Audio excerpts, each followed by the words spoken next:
this short video, I'm gonna show you how you can quickly and easily render your technical drawings using watercolor pencils and watercolor. So the reason I've chosen these two mediums is because they are most affordable options, and second is because majority of us already used watercolor or pencils at some point in our life before, so it would be probably the easiest mediums to master.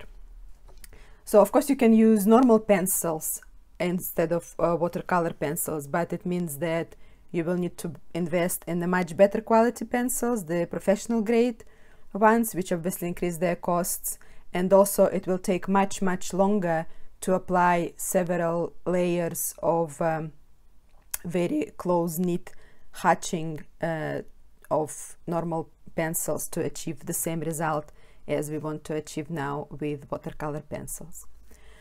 So first of all, I'm gonna show you how to render this simple floor plan using watercolor pencils, and then we will do this simple wall elevation using just a basic set of watercolors.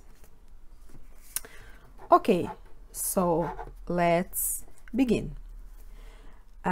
Before you want to apply any colored media onto your technical drawings, obviously you need to outline it in pen or in fine liners or in ink. So there are two ways you can go about it if you know you're going to be rendering your plans. You can either use a waterproof ink, whether it be in pen or fine liners, and do it first. After you've done your pencil drawing, you can outline it in pen and then apply your materials, your colored materials after. However, if you know that your pens are not waterproof, then apply your color first, and then once it's dry, use your non-waterproof ink pens on top.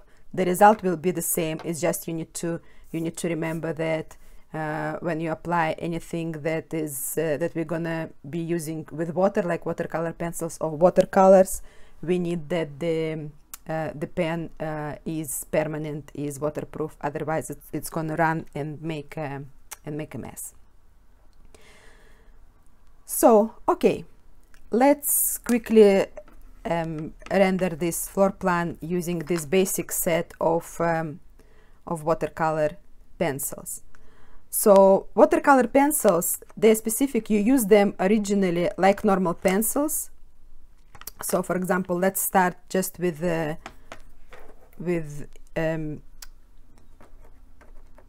our walls, for example. And the benefit of watercolor pencil is that you don't need to be very precise when you apply it. You can just go about them with sort of circular motion,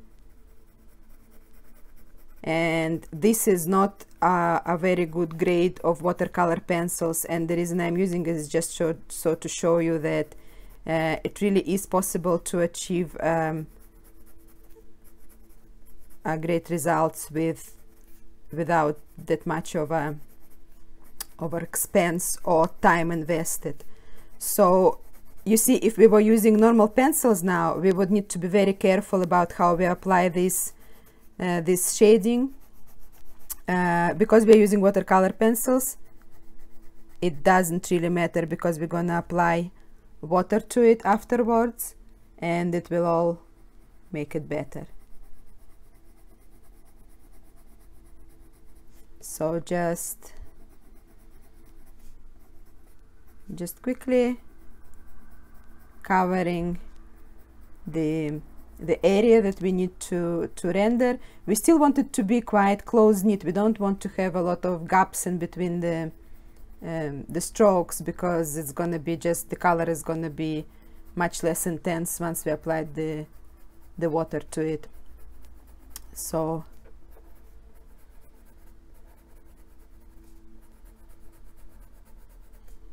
just Just do your best. And another great thing about watercolor pencil is that just as with watercolor, you can mix the colors. You can put one color on top of another, and it will achieve a little bit different color. So last bit of ball here.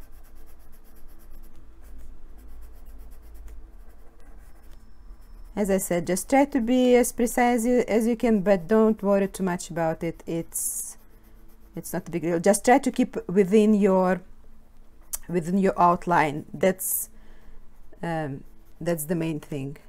So you either stay a little bit, either have a little bit of a gap between your shading and your line, then go over the line. So I'm gonna use the pencils all over before I apply the water, just because it's a little bit better flow of the process. If you start going in pieces and adding pencil then adding water, and then you might smudge something, it's not a very good flow. So we will just apply pencil everywhere, and then we will see how it works with water. I'm not too worried at this point about colored scheme or anything like that. I'm just showing the technique that I would use while rendering. So we will imagine that the floor is some form of wooden boards, and again just apply light shading to it. We don't want it to stand out too much, unless of course your flooring is very dark, then you might want to apply more pressure.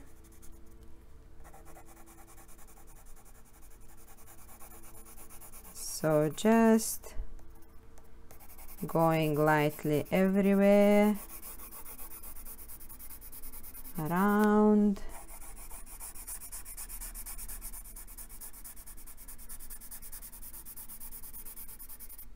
And voila, we will get back to the flooring after we applied water, just to add a little bit of texture to it, but we will leave it at the moment as is.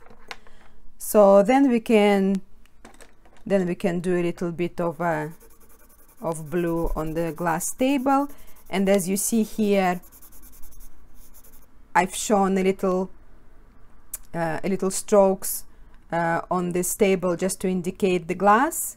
So that's how we would usually show the glass effect, so it's we understand what it is. So we will add a little bit of this here, and then we will do maybe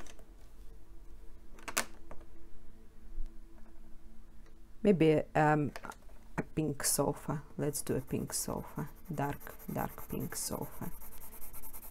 Again, just covering everything at the moment without worrying too much about how it looks. If you hold your pencils more horizontally, more parallel to paper, so that you apply this edge of the pencil to the paper, it will create a better coverage. If you put it on the point, it means that you will create the finer line, which we don't need at the moment, but we might need it for detailing after.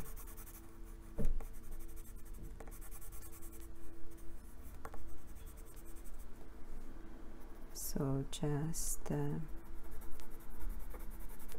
finishing off.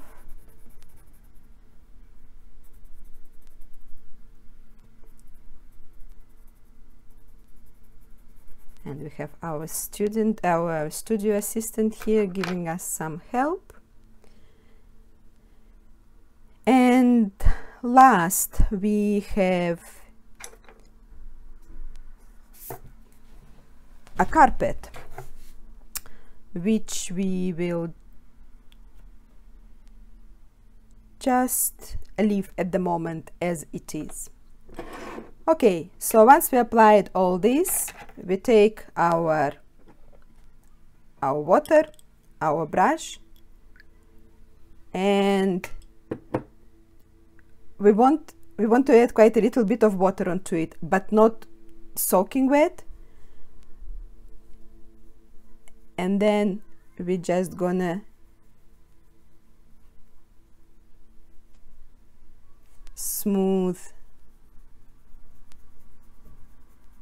this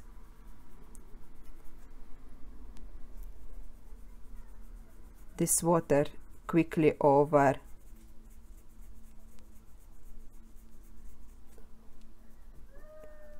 over our surfaces. And you will notice that where we had a little bit more precise shading with less gaps in between the strokes, obviously the result is smoother, but it kind of unifies it in any case.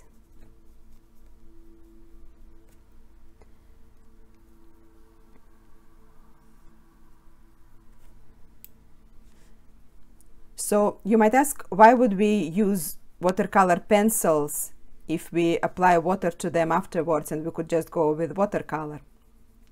It's a fair question, but the application of pencil is more precise than watercolor, and also if you if you drew something wrong, if you applied pencil in some wrong place, you can erase it with eraser before applying water, so you have a little bit more of a leeway in case you made mistake. So we will do the same now with the flooring. And with the flooring, it's actually quite beneficial that we have gaps between the strokes, because it gives a little bit of wooden texture effect there.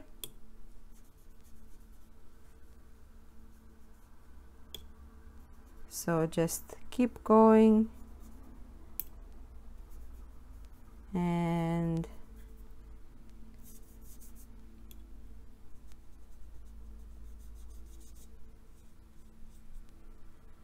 keep applying water.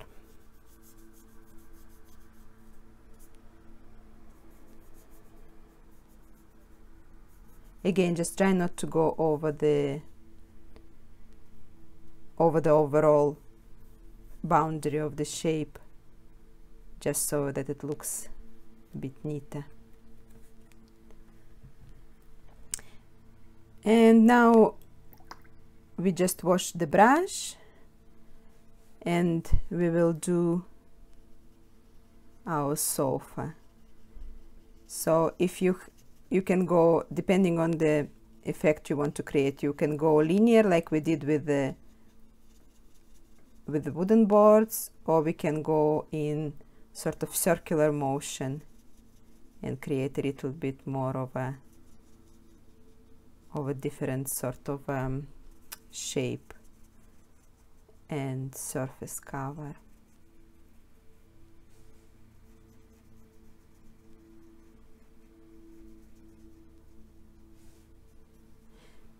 And as I said before, if your pen is not waterproof, then instead of a pen line here, you would have a pencil line. So you would just try to keep within those lines, and then once you finish applying your color, you can just go over with your pen. These pens that I'm using are supposed to be waterproof, but I can see on the thicker lines, the ones that outline the object, it runs a little bit, so be mindful of that as well. Maybe you will want to test your pens beforehand, even if they say that they are waterproof.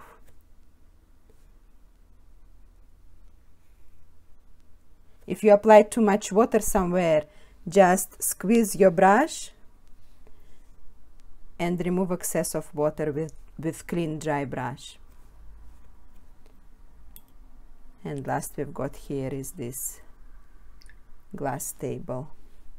just make sure to wash your brush well between different colors, otherwise they're gonna mix.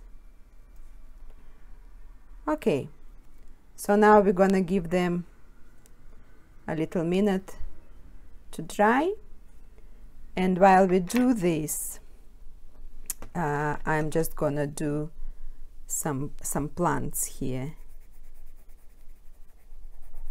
just applying a little bit of green again.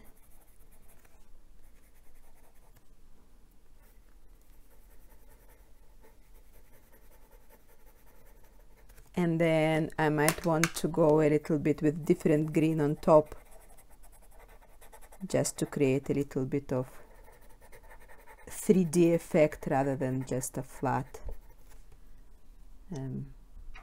shape. And then I'm just gonna add again a little color to it, and as you see, my two different color pencils, they're sort of merged together just as a normal watercolor would.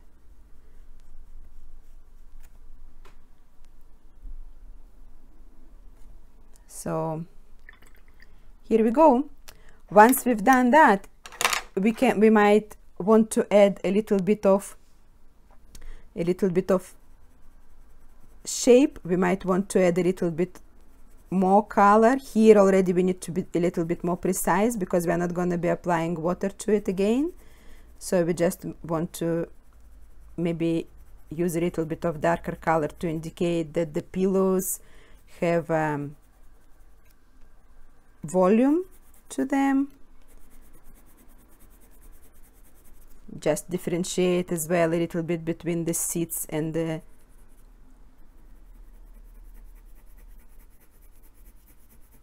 armrests and the back. And it's okay if your first layer is a little bit wet still, because these are watercolor pencils, so they work well with wet surfaces too. But just remember, on this layer you need to be more precise, because that's the final thing we are doing. We are not applying any more water to it.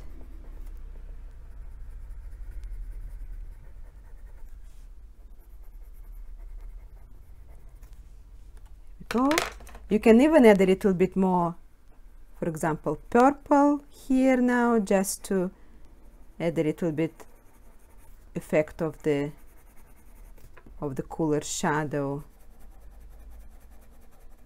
just a little bit.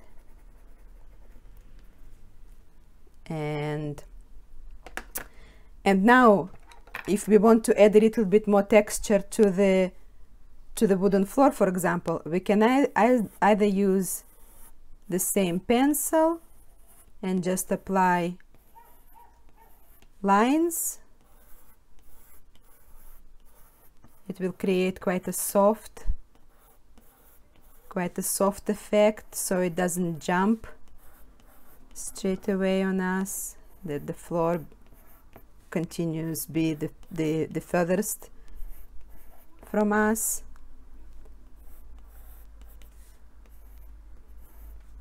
And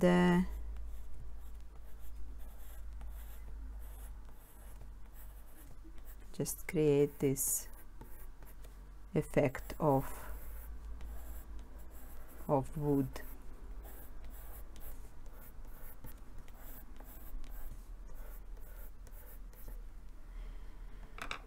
And now on this little bit here, I'll show you how we can create the effect of brick or stone. So with the fine pen, we can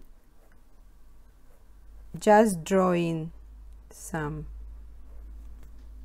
shapes representing the brick, and you don't really need to be very precise, but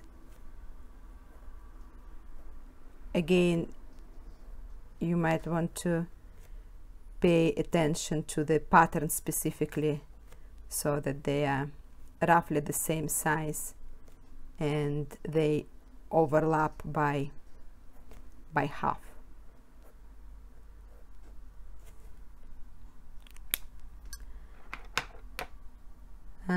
Now I need to give it a little minute to dry, and then we can use a mixture of browns, purples,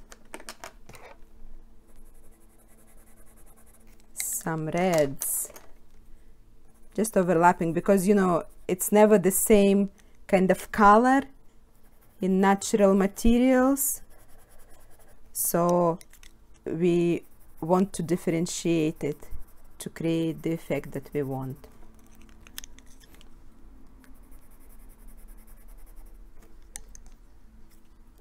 Here we go. And now, just as we did before, we just want to unify it all using water, and you will create this natural looking gradient between the different shades of brick or any other material for that matter. And so here we go. That's a quick, very quick render using watercolor pencils. And next we will do elevation in watercolor. Okay, now that we did our floor plan with watercolor pencils, we are moving on to the elevation that we're gonna do with a simple set of watercolors.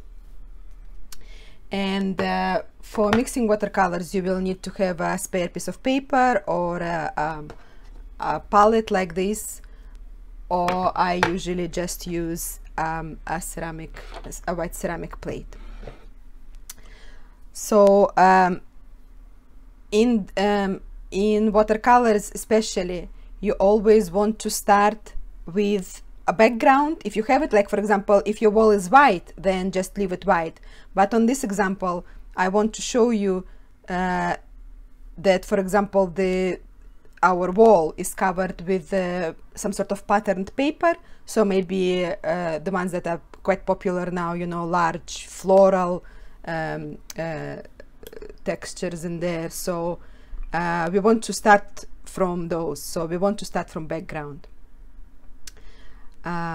What I'm gonna do is just I'm gonna take different shades of maybe pinkish, some blue colors in there, add quite a bit of water to those. We don't want them to swim in water, but we want them quite diluted. And we just start to apply this abstract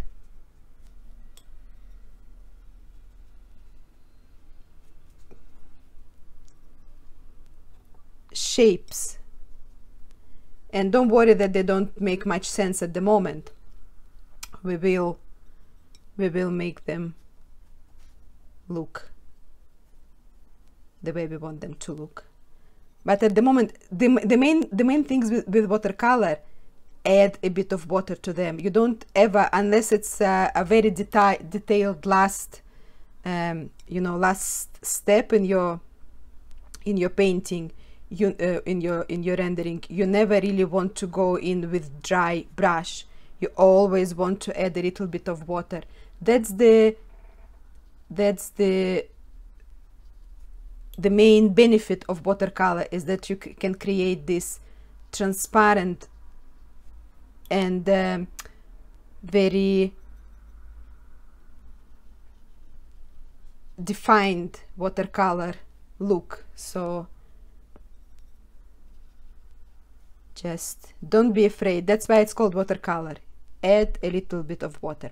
And obviously when you are using watercolors and watercolor pencils too, you always want to have the paper that is specific to this media. So if you're using watercolors, use watercolor paper. If you use watercolor pencils, use watercolor paper.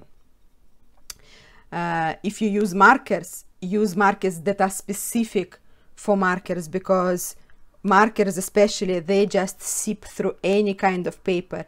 So be careful about that. Another thing I would say, even when using watercolors, you know that watercolor paper sometimes can be very textured. So it might not, if you have a lot of detail in pen, it might not be very very comfortable to use those on the textured paper. So I always recommend for combination, when as in rendering, when we usually use a combination of a pen and watercolors, go for smooth watercolor paper, or sometimes it's also known as hot pressed, and it will work both. It will work well with both ink and watercolor. And also with watercolor, don't be afraid to leave white, you know, white gaps in between your brush strokes. It's absolutely fine. It creates this sort of sense of space and air in watercolor, and that's one of the main benefits of it as well. And just main thing, just add a little bit of water, because you never want to really go with a dry brush, especially in the first layers.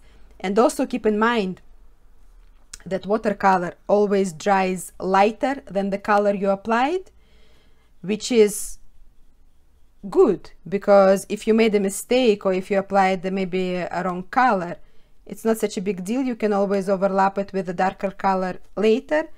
However, just keep it in mind, if you were expecting to just apply a single layer of color, make sure that you make it a little bit darker, so that the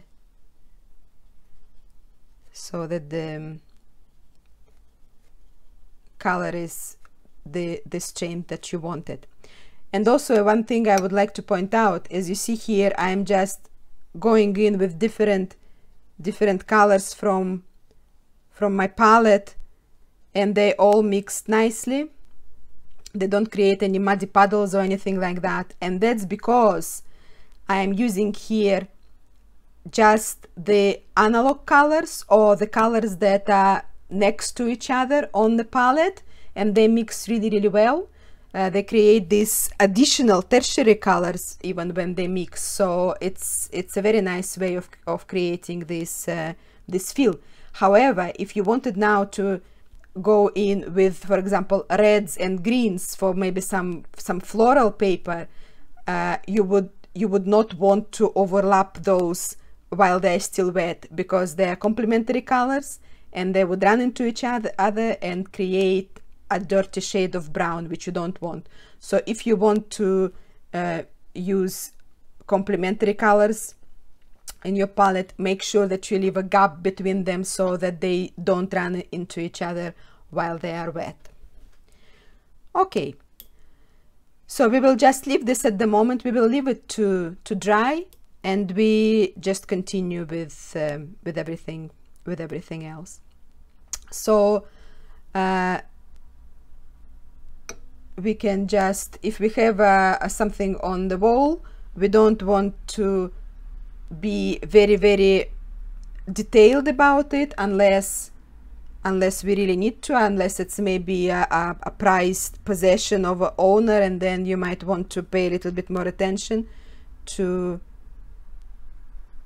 what you do there. So just apply some sort of color into it if you want, and just leave it, sort of make sure it doesn't jump very much in front again, unless it's a painting or something on the wall that is a specific focus, a focal point. If it's just there for decoration, then just make sure it's not very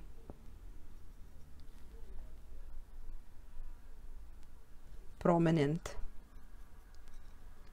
You want your attention to be on the main items.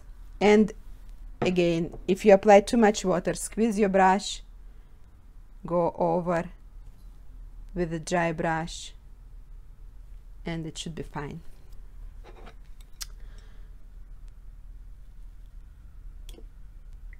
So now we will go from left to right, and that's for the reason that I am right-handed, and so if I start from the right and then go to the left, I might smudge everything I did before. Obviously, if you are left-handed, you need to do the opposite. So now here with the slump, it's going to be one of those rare occasions when you want to have your brush quite dry, because the wet brush will create a large line which not going to be very precise, and we want quite a precise line. So I'm just using a gray color from my palette, and it's still got water into it. It's not completely dry. You don't want your color to drag. You want to be able to move it around, but in this case we just want it precise. And then if it's something metal, always make sure to leave quite a contrast highlights, which will create this sense of the texture of the object, the material.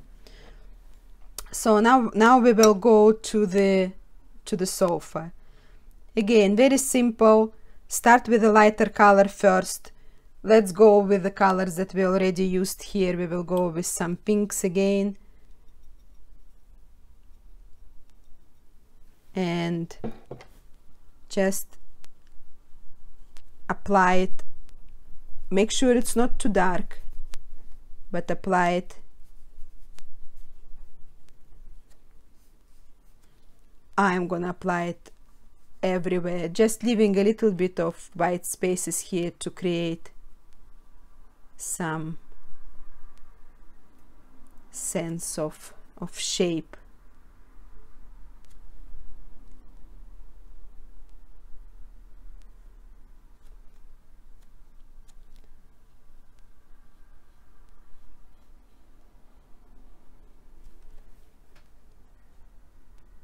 Remove excess of water if needed.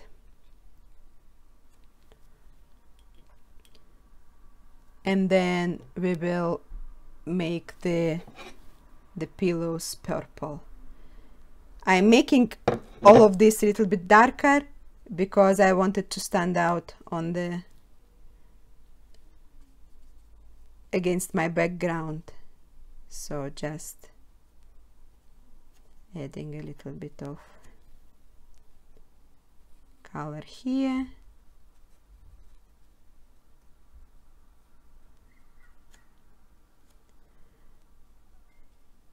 I went purple here as well on this pillow, and then I'm just gonna do the same here.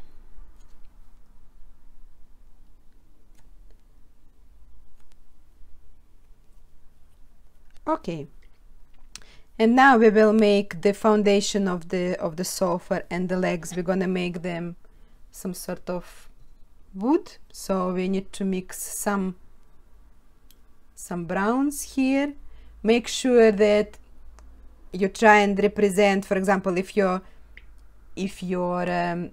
wood is more towards the gray, then don't forget to make it cooler. If your wood is warm color, then try to add a little bit of yellows to them. So this is a little bit green. I want it a little bit more brown.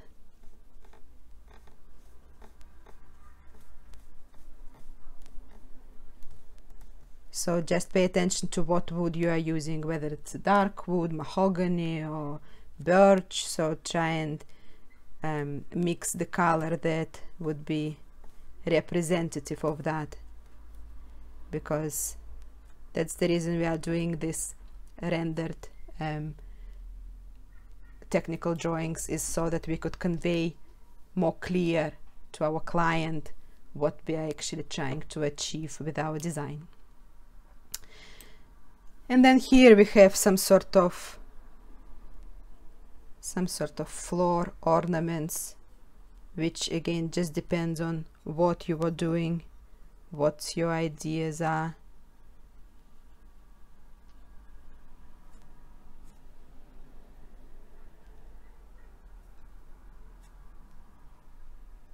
If it's something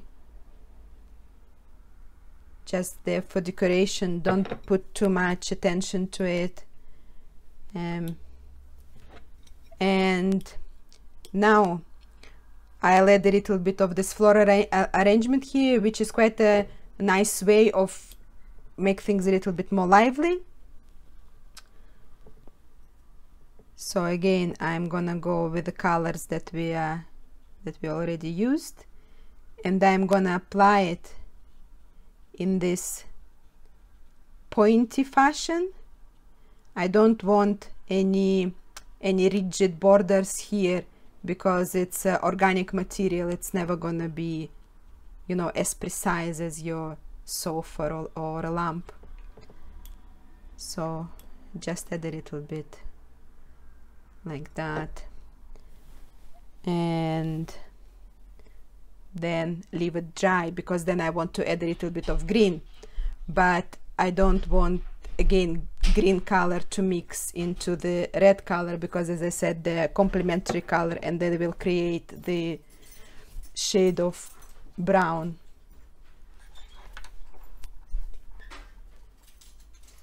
So while I'm waiting for this to dry, I am going to, with my very fine, it's 0.1 very fine ink pen, I'm going to add a little bit of drawing here to represent the actual pattern that I have on my wallpaper. You don't need to be precise unless it's something very rigid like a geometric pattern, but if it's something floral, you can always just go very abstract. And you only do this if there is any drawing there on your wallpaper. If it's just a marble effect from the different colors, you obviously just leave it as is.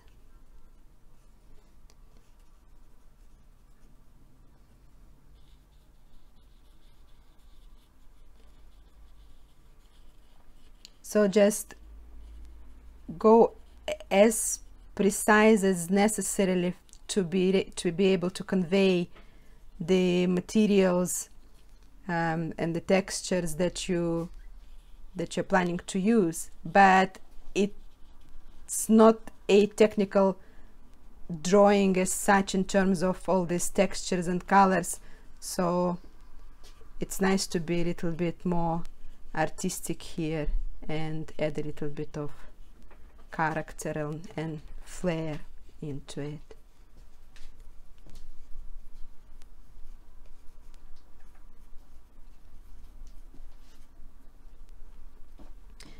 if there is anything on the pillows, we can add here as well.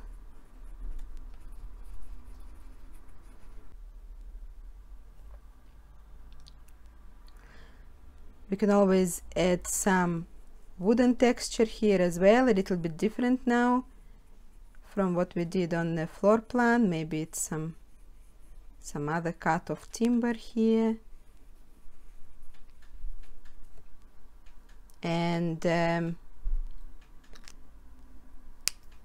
last thing I'll do, now my flower is already dried, so I'm just going to add some greenery in here, just because I showed it in pen, and I can add a little bit of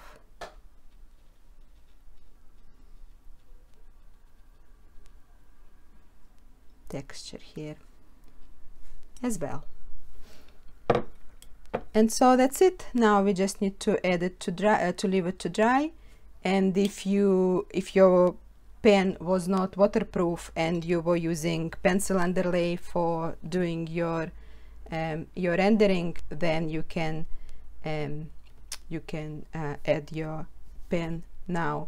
And also, if you need to, if you see that your color dried a little bit lighter than you wanted, you can always at this point add a little bit of shadows if you need to. If you're adding shadows, just remember from what point is your light is coming, where your source of light. You want to keep it consistent.